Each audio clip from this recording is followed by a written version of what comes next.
tuli wamu. So ate tebalina nze kyebaŋŋamba, nze nababulira mazima naawe Kayongo tetulina namala budde kweyo nsonga ekyo kinsuubirwamu. Nze mwogezi, nze deputy spokesperson wa National Unity Platform. Yes. Ate nabagamba nga mpeebwa omulimu nti I'm gonna make the loudest noise. Just nti abantu baba tebawuliriza. Muddeeyo muwulire ebigambo bye nayogera. Nabagamba nti I'm going to make you uncomfortable. And I just got started, my brothers and sisters. Wakatandika butandisi. Twakatolera. Mendogeire ki? Nakyemalira akaliku. Every day we build capacity. Fete twajja kwebyo byabwe bya condescending and comfortable kuba kati bonna balaba struggling somehow somewhere. Kyagulanyi has made the opposition something mightier than it was. Nti bonna struggling to come and grip a second position. For us, we are running for first position. We are running for pole position. Tetuli mu bino bya kusaaga. So tewabaona muntu alowooza nti ayinza okutujjako ku mulamwa. No, we are representing. Ate bakugamba nti if you stand for the truth, you better be ready to stand alone. Nti bwobanga ogenda kuyimirirawo ku mazima, oyimiriranga bwomu. Oyimiriranga buki? Bwomu. Naye ate gano nga galiko n'abantu bannannyinigo. Nga toli wekka. Lwaki oli alowooza nti gagenda tukalubiriza okuyimirirako? Amalubuuzi gabadde gatandise okutambula nga beebuuza lwaki Waiswa alwanirira Kadaga nga ti Kadaga yeewako obujulizi nti yalemesezawo Museveni. Nze sirwanirira Kadaga. Oli namugambye ekituufu, ffe tuli people power. Ate ffe tuli bantu. Tosobola genda mu backyard ya muntu. Ensonga ze nalaba awo gwenze nkubuuziza bali abaali awo tebafiringa represented. Siri apologetic to that. Ekyokubiri, ffe we are activists for equality, for freedom. Chobola bolaba tukera ku mata ntugamba nti sipapa bamutwale mu koti bamuwozese. Nti Jamiru mukulu bamutwale mu koti bamuwozese.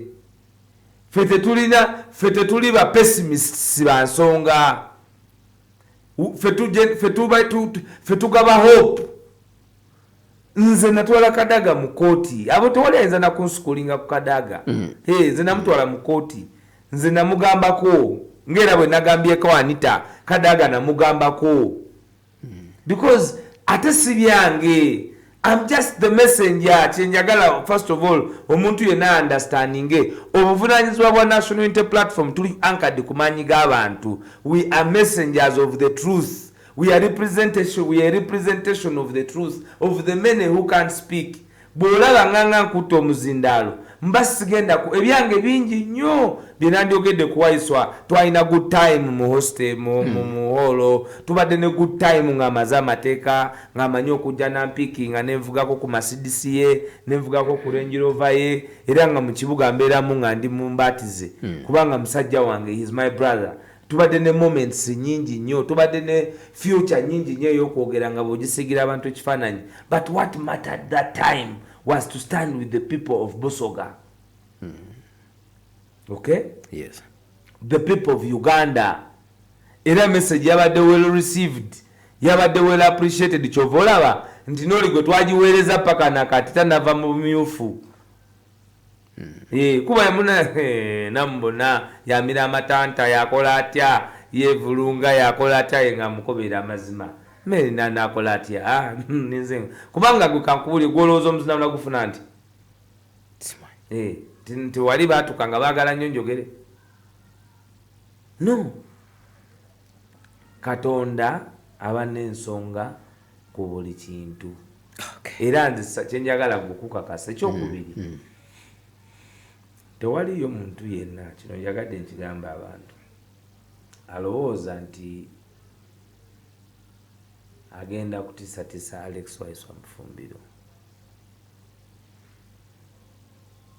Don't dare be anywhere and think that you will intimidate me. Don't even tobeeraawo nolowooza nti kati you're going to intimidate me. Okay? You will not intimidate me. I'm am not intimidatable. Waiswa. I am not uliriza, and I'm very, very, very, very assertive on this. I am not the type of person you will intimidate. I'm not intimidatable. And if you want me, come for me. Don't come for my brother. Don't come for my children. Don't come for my wife. Don't come for my family. Come for me if you are a man. So don't think that you're going to take any act of intimidation to Era awo wenyini wembadde njagala okubuuliza. Tewaliyo muntu yenna gwoba weewulira nga weewulira nti wagaziwa ekifuba. Man, stand up and come for me. Don't come for my brother, man. Be a man. Kyobola mbadde njagala kubuuza nti abazigu Katobe yagwamu. Twabasonyiye. Baali bamanyi bafunye ggwe. Era banfuna. Nze sikitwala nti tebanfuna. Naye baali bakongozi ba Mandwa, tetuyinza kuvunaana bakongozi. Ffe baali batuteekateeka baatugamba nga kusanga Mandwa. So we give no damn about bakongozi. So gwe Mandwa manya. Siri intimidatable. I'm not that type. You want me on the street? Really, you want me on the street? Kayongo. Kagambako kwogedde mu Luzungu, njagala okantere mu Luganda bawuliriza baka. Kayongo ffe tulwana na Museveni. So tewabaawo omuntu yenna alowooza nti ye ayinza okubeera above ne kyetulwana nakyo. Ffe tuli clear ku kyetulwana nakyo. Era yenna anayingira mu kkubo lyaffe mu lutabaalo lw'okulwanagana ne Nakyemalira tujja kumutomera.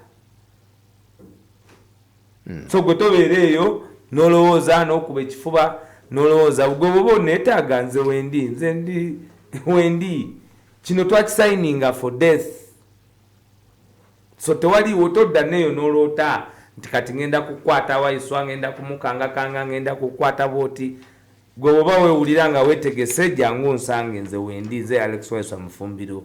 I will not eat my words. Nja kubikugamba emisana baakeranga ku makya ne bagamba abo tye bibogere emisana bibogere ekiro, abo ntye bazirya ekiro simanyi ne bazikola batya. Kati tubasanga ne tubibagamba nti gwe lwaki ekyo kyemukwatamu ekyebusoga, lwaki temukwata mu kiri tinamugamba nti agubbula sente okugubbula okwidi kunagulula. Ate nze ntawane n'ensowera nga nina ensowera eyalobera ku maiti bagiziika ni maiti. Ensowera eyalobera ku maiti bagiziika ni maiti. Bagiyita Palo FM 107.9 ekkula eri omuntu wa bulijjo. Sabbiiti eno mbadde ngezaako okugoberera emitimbagano gya NUP. Mbadde ndaba akafubo akabadde katuulamu abakulu mu NUP okuli President, Secretary General n'abalala nga beetegereza bamuyita Council Marvin. Yes. Omu ku baana abato betulinamu essuubi lya Uganda ddala. He's a very, very industrious lawyer, very eloquent, a great writer, a very committed, loyal person to the generational cause of having a new Uganda. Yes. Mbadde mbalaba Sas Marvin nga bagezaako okwetegereza empenda map ya Uganda. Yes. Era emitimbagano egimu wadde bateekayo akagambo essaawa yonna. So njagala Alex Waiswa Mufumbiro gwe amyuka omwogezi w'ekibiina ky'NUP. Yes, enteekateeka z'okuddamu okutalaga ebitundu by'eggwanga eby'enjawulo ziggibwako ddi akawoowo? Enteekateeka za okutalaga eggwanga ziri mu stages ez'okwebuuza ku ba stakeholders ab'enjawulo okwetegereza butya ate bwe tuyinza okutambula Uganda ne tugibukaala nga tutambuza message empya President gye yafunye mu kwolesebwa kwe tulowooza nti egenda kuba ya mugaso nnyo mu butya Uganda ey'omaaso bw'erina okufaanana, butya bwe tuyinza okweteekateeka bannayuganda mu lutabaalo okuwangula obusobozi bw'emmundu. Munnayuganda njagala otegere gwe yawuliriza Pal FM nti obusobozi n'amaanyi g'ebyamaanyi g'abantu muzze muwangula ku rounds zonna. Kyova olaba nti Nakyemalira yakyusizza envubo, yali agezezaako okuleeta project nti mwe mujje babeerenga n'abantu babaguze nti balina abantu bababbire mu kalulu mutabani wakwata entebe ne tubagamba hiyo project emekwama hiyo project emezimia subuhi mapema kubanga twalaba nga bannayuganda mukyali ku mustawa mukyali ku mulamwa mukyali ku nsonga ey'okulaba nti Uganda empya erina kubanga mmwe mugirinako obuvunaanyizibwa okubanga amaanyi gammwe obusobozi bwammwe okusalawo kwammwe kwe kugenda okuwa direction so si bantu balubatu si muntu omu si muntu kulowooza nti ye naggwano nabanga buli decision agisalawo ate nga decision zasazeewo ku myaka 4 zonna tekubaddeko eri right so fe obuvunaanyizibwa bwaffe era olumu obasanga nga bagamba naye kati mwe mugenda kukola kino for us we are delivering the country back to its people. A struggle, yes, we may take leadership, but a struggle, a revolutionary struggle, the role of why it is a revolutionary struggle is because it re-empowers the people back with their power.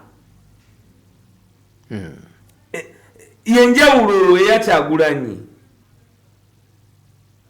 kubanga ye takijjamu ng'omukugu akijjamu olw'amaanyi g'abantu ne vision nti ashowinze up where there is space for leadership because Uganda yali esobola okudeterioratinga mu train of terror. Gwe tekawo vision nga president tumuyina nga Uganda eri awo abantu bali actinga nga bwe basanze wandisanze ng'ono yali owekitiibwa nga abantu bamukozeko ate bulala naye olwokuba waliwo obukulembeze we a non-violent institution era tugulapolinga nnyo n'okusigaza enjegere zaffe nti abantu tebadweringa into violence because that would be anarchy ate we don't want anarchy as a nation. As leaders we struggle every day and night. Ekimu ku His Excellency Robert Kyagulanyi Ssentamu byastrugglinga nabo mu kununula Uganda kwe kulaba nti ensi yaffe tegwamu completely. Kitegeeza every decision you make must be calculated towards not total destruction of your nation but liberating the people to reclaim their power. Kati awe wasumbu abasinga even in the style of butya naffe bwe tukuuma omukulembeze waffe because he must be alive for him to deliver in Uganda. And we are not apologetic to that in our style of handling the presidency and the president. Chovola banse sanzo obuzibu naba balumade balumba mto wange. Their problem is simple. Waiswa sirika lwaki gwe tumanyi fenanti yabba tukimanyi ekyo kyansanyudde kubanga nabo bali organizinga nti yayiba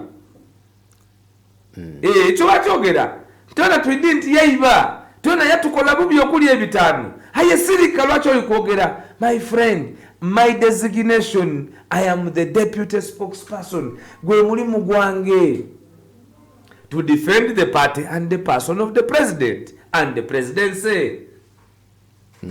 Kakati in my line of duty nange nina lwenjogera nengamba nti naye nga ndabika omuntu nyinyonyodde nnyo naye nga tulina kyekkola naye nga bwe office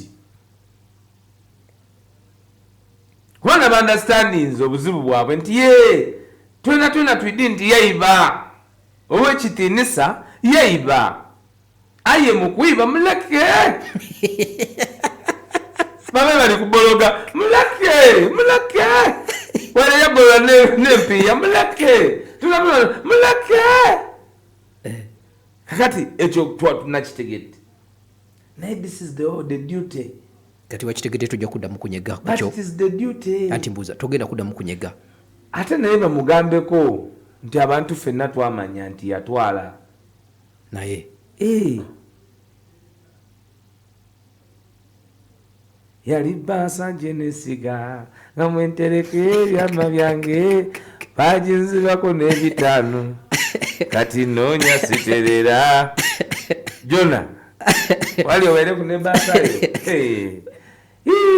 ebyama byaffe naye gwe byonna yali abimanyi nagamba awo nti oli aba nejje y'okumutima nejje y'okukifuba eno left and right kubanga abantu abamanyi ate leadership is a calling munange kubanga kireka akantu ako kakula kuba tuba tunyuma naikayo ebyama byaffe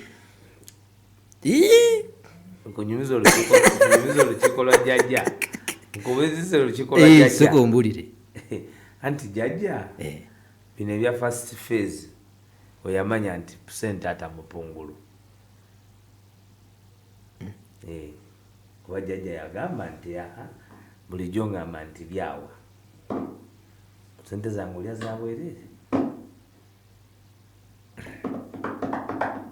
tekati bawulira phase 2 baze bajiwulira ebbanga lyonna waliwo omusirikale yayimiriza oba yayimiriza ki kuwolu katayimiriza neeno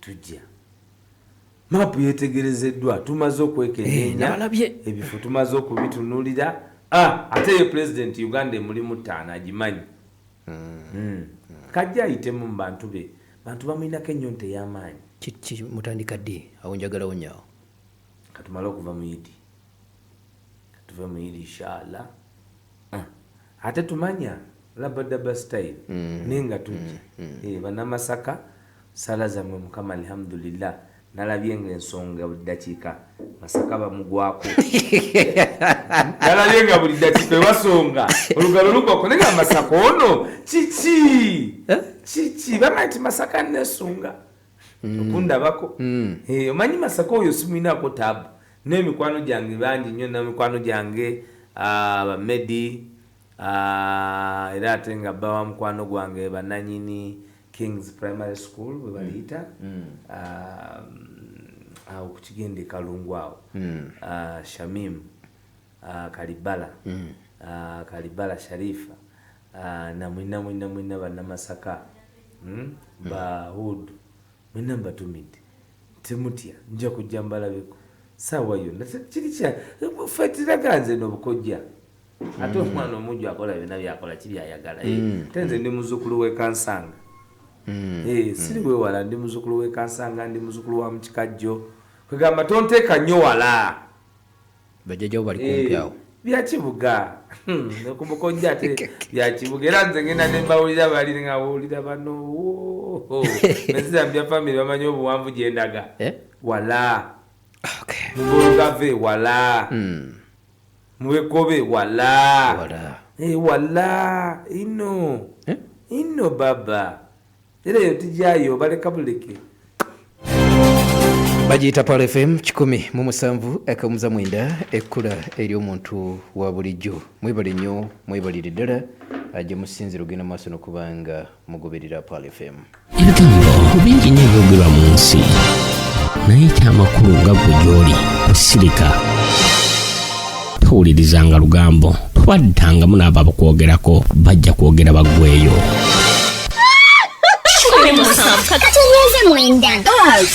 etuyambye nnyo okutumulako ebirowoozo ne stress ate nga bwe tuyiga n'eddiini yaffe tuninga naawe togivaako yongeza akalimu ka leediyo yo wekaggwerayo bagiyita Pal FM 107.9 ekkula eri omuntu wa bulijjo okkiriza nkujjukiza White Star Magic sabuni w'obungajjudde ebirungo okuva mbannaffe ababidiko mu mwekwate so nga Prestige Margarine siyaji wa mulembe nnyo genda ku dduuka erikuli okumpi oba supermarket olabe ng'ofuna ka Prestige kkiriza nkwanjulire Dr. Kayonza omusawo omukugu alago yayisizaako n'avumbudde eddagala ly'obutonde kyokka nga liwonyeza ddala kaakati mwe abalina ebirwadde okuli sukaali pressure alusa ensigo omutima gwewuuba stroke ebizimba ku nabaana abagamba mugende wali ku buluba ku kanisa Kasero agende maaso n'okubanga abajjanjaba otawanyizibwa okuwa stroke wagongobala totambula bulungi ozimbye ebigere agamba gendawo agende maaso n'okubanga akujjanjaba batawanyizibwa prostate